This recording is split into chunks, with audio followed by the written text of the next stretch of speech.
oh no, honey, that's not gonna work out. I am not moving to America. I pose no Americans, no Canadians, no Australians.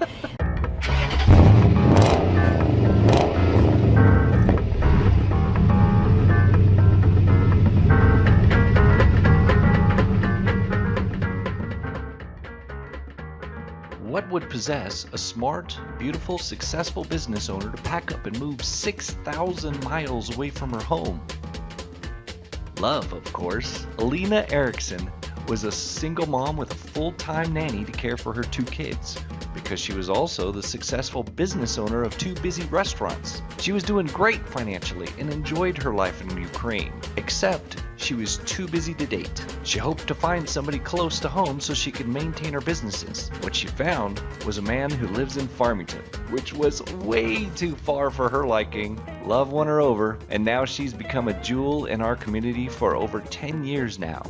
Of course, moving from Ukraine to Farmington was a huge culture shock. She had to learn the language and re-earn her high school diploma, which she did in a few short months. She went on to get her master's degree to replace her Ukrainian degrees, became a CPA, and is now the controller for San Juan Regional Medical Center. She fell in love with the people of our little community, and you're gonna love her. Besides being smart, beautiful, and successful, she also has a great sense of humor. Olena made me laugh within the first few minutes of talking with her, and I'm sure this drive will be filled with laughter. Want to see how it goes? Come along for the ride in Ken's Think Tank. Ken's Think Tank is made possible by the following sponsors. Do you need HVAC services or a tankless water heater? 4 States Equipment. Whether it's residential or commercial, 4 States Equipment has it all. Parts and equipment, sales and service, from restaurant equipment to heating and air conditioning. Visit 4statesequipment.com. Ken Collins Marketing. It's simple. We help small business owners get more customers.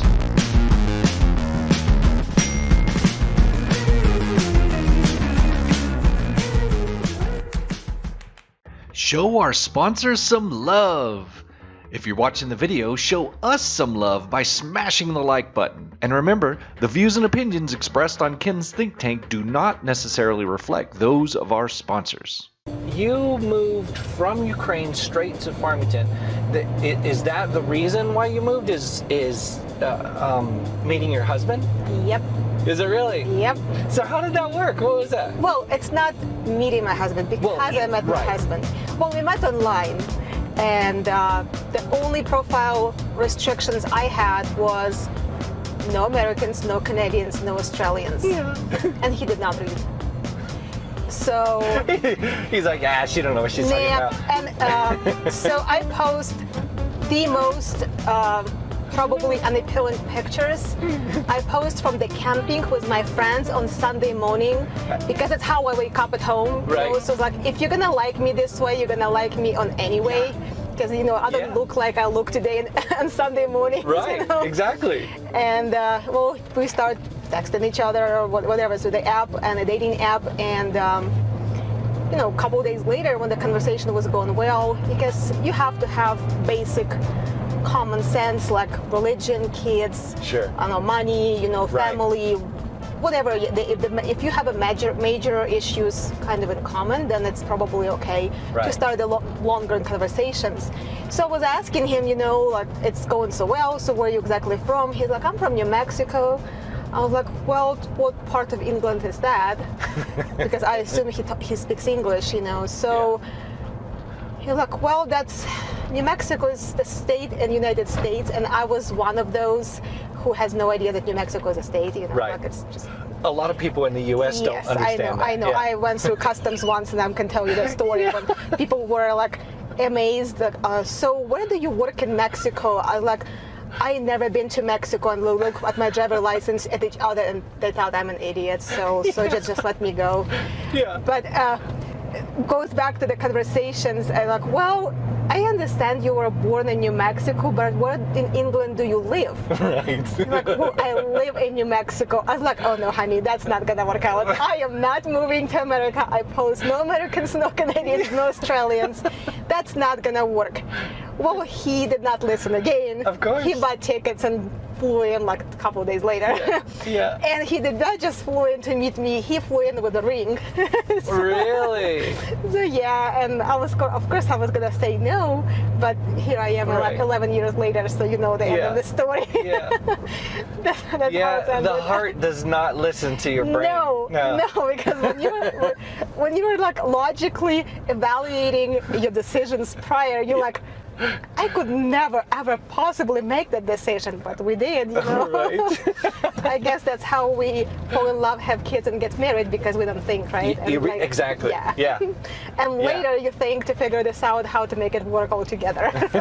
Right. Yeah, it's always after the fact. Okay, how am I going to? This is never what I planned. How am I going to make this work? Yes. So it was very difficult. In Ukraine, I had no mortgage, I had no debts, I owned 2 businesses, I owned 2 restaurants. I was a single mom with a nanny, a full-time nanny at home, so I had a pretty good life. Yeah. And, coming here was completely like, I have to cut everything off, and that's why I was not going to move anywhere far, because I was going to retain my business. And, Right. And my family, of course, in Ukraine, so it was kind of the goal. Yeah. And of course, today, when Ukraine was going through and everyone was leaving anyway, of course I made a good decisions for myself and my kids, but that time, that was not the reason I was making that decision. Right. Because I was in love, head over toes. Oh man. Well, I still am, but but at that time it was way different. So it was difficult at first, because of course when you come in, it's everything is different. You have no more friends. I realized very quickly I did not speak any normal English at all. I couldn't go to grocery store. I can't get a job. I can't do anything. So I could just stay home and complain and be miserable, or just only have a Facebook Russian community or Ukrainian community, whatever communications. I actually thought, okay, well, let's get started, because nobody cared about my degree or anything like that. If it's not American, sorry, honey, you have no references, you have no confirmations, nobody cares. Right. And I discovered we have this amazing place called Someone College. I will not stop raving about it, because that's whatever people created in there, that Dr. Henderson's idea actually worked. And that's one of the most amazing places and gems you guys have here, and that's actually very good quality of education. It's pretty amazing. It's pretty amazing, yes. And it's community, it's very person-oriented, very personal touch, and it was good. So I started with a course called English as a Second Language. Okay. So I came here in end of October. I started this course 1 week later, so it's like in November. By Christmas, I already completed all the assignments and exams. And I'm like, well, okay, guys, what else do you have for free here? I'm like, well, we have GED school. Let's get that one started. So in January, after the break, I went to GED school. In April, I've already completed, I'll get my GED diploma and everything. I went to complete tests and like, okay, now I have a diploma to prove I can speak and write in English. At least on the high school level. Right. So after that, I was like, okay, let's get a job. So my first job after owning 2 businesses, and before that running like 85 employees, managing, I went and I got a job as a hostess at Chile, So that's what you get, that's what you do, Right. And I went to take more classes at Someone College, then I progressed to university, got my master's, and later got my CPA. Of course, after Chile's, I got different jobs, I was there only for 3 months. Sure. But it was a very good experience. I've met good people as regulars in there. I was going to ask, do you think that jobs like that are a little bit helpful to help assimilate into the culture? Yes, it does, because first of all, you meet different kind of people. So you meet people who are regulars, you meet people who are actually as a guest, and you also meet people who are making a living in this kind of environment. Yeah. And they are not the most wealthy class, or something. You actually meet people who sometimes can't afford gas, or sometimes you can't afford a daycare, or there's single moms or single dads, and that's the way it is. Somebody is caring for the elderly or disabled parents. Right. And it's actually introduced me to a different understanding and perception Yeah. of because all I knew and all my imagination about America was from a Desperate Housewives Right. kind of things, you know, Right. like I thought Crazy TV I thought the shows, yeah. whole cities look like a Wisteria lane, and everybody dresses here as Desperate Housewives. So, and you know, everybody looks like Eva Longoria, but did not. That's so funny. You know, I think that happens all the time. We do the same thing. We build up stereotypes in our head of what other countries are going to Yeah. be like, and then And then you go there, and it's like, oh. what? This is nothing like, yeah. Yep, it's like my husband, he thought it's all Dungeons and Dragons kind of looking things, and everyone is dressed like babushka, you know, and kind of pictures. And then he went, and it's a completely European country Yeah. with a way better infrastructure and kind of, you know, building designs and stuff like in America, and everybody dresses in Right. mini skirts, you know, Yeah. open bags, and There's a guy in a hoodie and blue jeans working as an IT person. yeah. And he's like, oh, maybe I should not give you a ring just the first thing in the airport, you know. I should have searched around. I was like, well, honey, too late. I already said yes.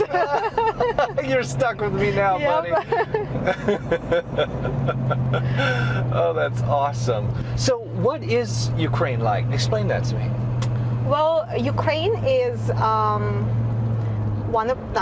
the largest country in Europe. Yeah. Ukraine has, in its area, the geographical center of the Europe as a continent. Okay. Ukraine has a history probably as long as Scandinavian's country, so it's dated to 4800 BC. Wow. Ukraine is a country who introduced the first constitution in the world, Really? and it was 70 years before the American constitutions. Yeah, I mean, we're Yeah, baby as far as the country yep, goes. Yeah. We had an elected body of officials in 1700s. Yeah. Not Tsar, not like somebody appointed, it's actually elected body of officials. Right. So we are a very democratic, independent country. Just so happen Yeah. we have the richest soil on earth, the Yeah. most productive and fertile soil on earth. I've been doing a lot of investing and researching things for investing, and actually we're going through food shortages right now Yep. because of Ukraine and Russia, and that whole mess. And so like 20% of the world's wheat and corn and something like that come out Sunflower seeds, of yep. there. Mhm, Yeah. That's correct. And almost all of the sunflower oil comes from there. Ukraine. Yeah. That's correct. Wow. Yeah, we are very dancing and singing nation. Yeah. Really? You dance and sing a lot, and every event or like the weddings here in America are so boring. People just come and eat, shake each other's hands, and they leave. Oh no, the weddings in Ukraine are like a couple day longs, and all you do is dance. So when they say that you drink a lot, well, you dance a lot. So you Yeah. sweat it out pretty much. So you have to drink again to keep having fun. So it's not like you're drinking and have been drunk. It's not. Yeah. Yeah. So when people were asking me, so many different singers, like a world-renowned singers, go to Ukraine or they perform in subways when people in shelters. Yeah. And we're still in a war. Just yesterday, the band from Ukraine made to finals to Eurovision, and like, who cares about singing in a war, right? It's actually pain.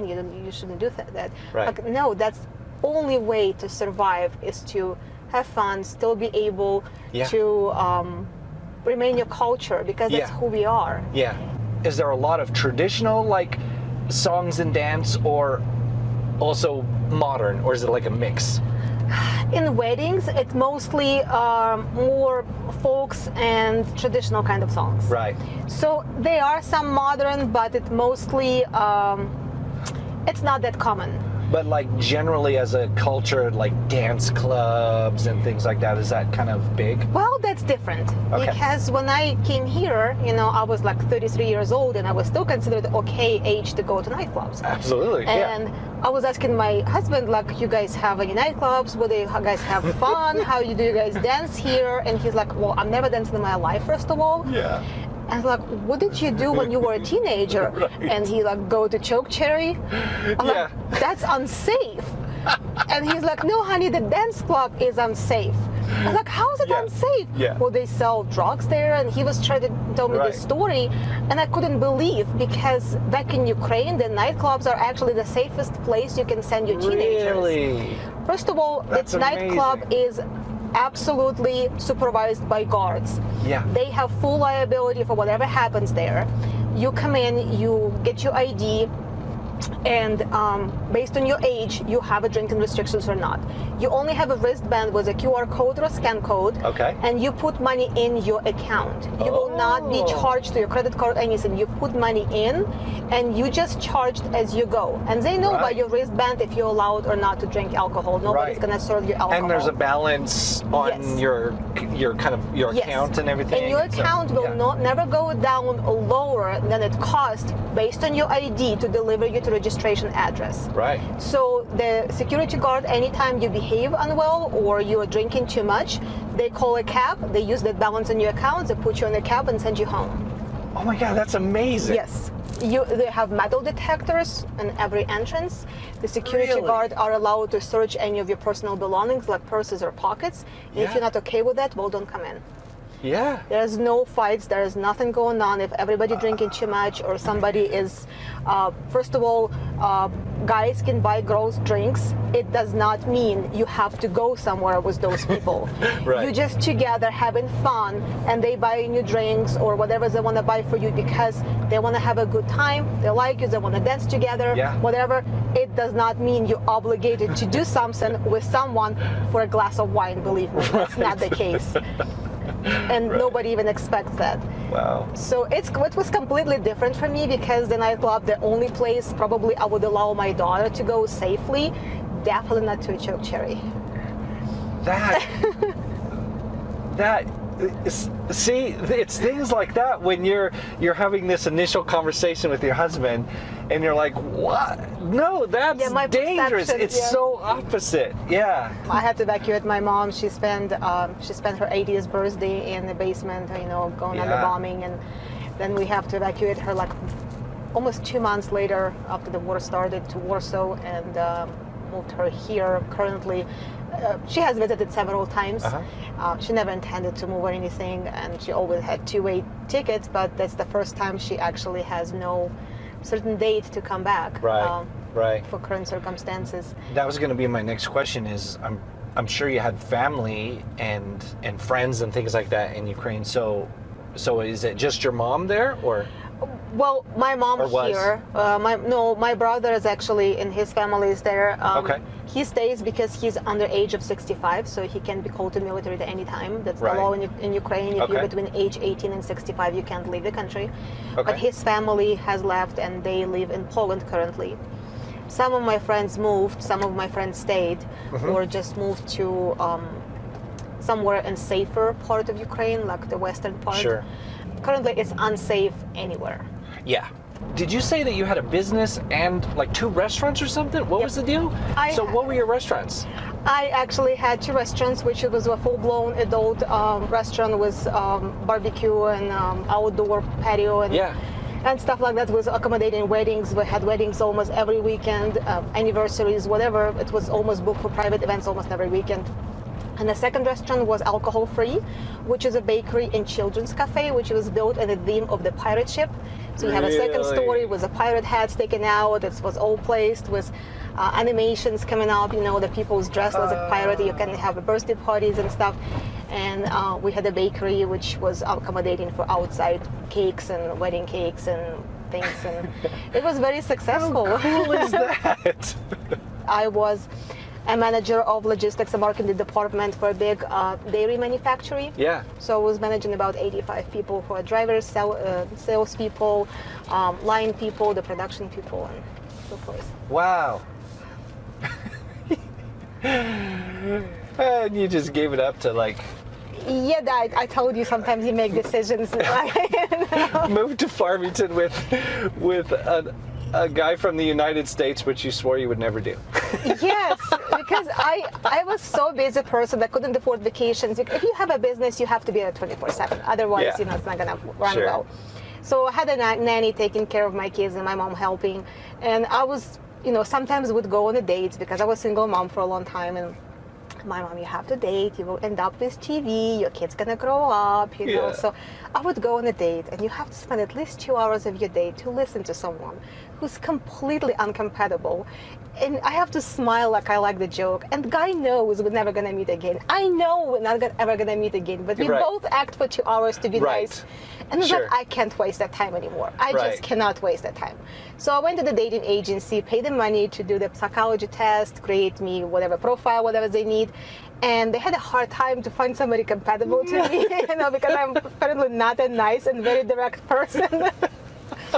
And they're like, well, would you consider extending your search somewhere abroad? It's like, okay, guys, you can do that. There's just no Americans, no Canadians, no Australians. I'm not going to move forward to Europe as far as I can go. And I'm like, okay. So they didn't listen to either, no, we need to open up worldwide. No, we did. They did listen. They put it, no Americans, Australians, that somebody did not read. But I guess, when you know, you know. And I'm glad it happened. And the strangers, we have a saying in Ukraine, if you want to make God laugh, tell him about your plans. Yeah, exactly. So, yeah. There you go. Yeah, that's true. Oh, man. Well, that's awesome. I'm glad that you're here. I mean, of all the places that you could have ended up. At Farmington, New Mexico, and I love it. There weren't even other stops. It was just straight from Ukraine to Farmington. Yeah, there was no stops between Albuquerque and Farmington, no. No, there's nothing. That's amazing. So I didn't really have an option. Yeah. You couldn't get out anywhere. No, I don't want to do this. Yes. You just were wandering in the desert. That's true. Oh, man. Well, I'm glad I met you. And, Thank you. And you just seem like a really funny person. You're cracking me up.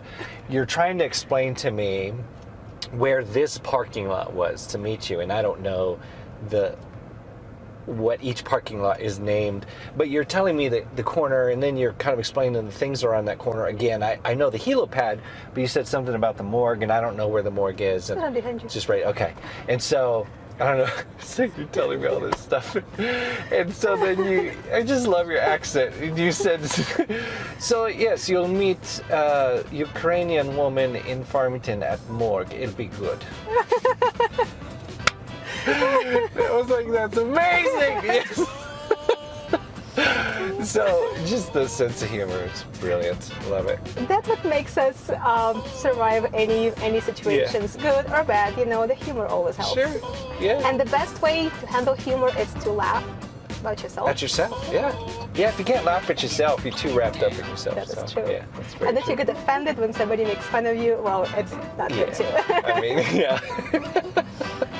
Well, I'm so glad I met you. And thanks for doing this. This is amazing. I had a lot of fun. It was a good time for me, so thank you so much. I appreciate you having me and inviting me. And I'll have to meet your husband sometime and all absolutely. That, so, Thank you. Run across each other. Thank you so much.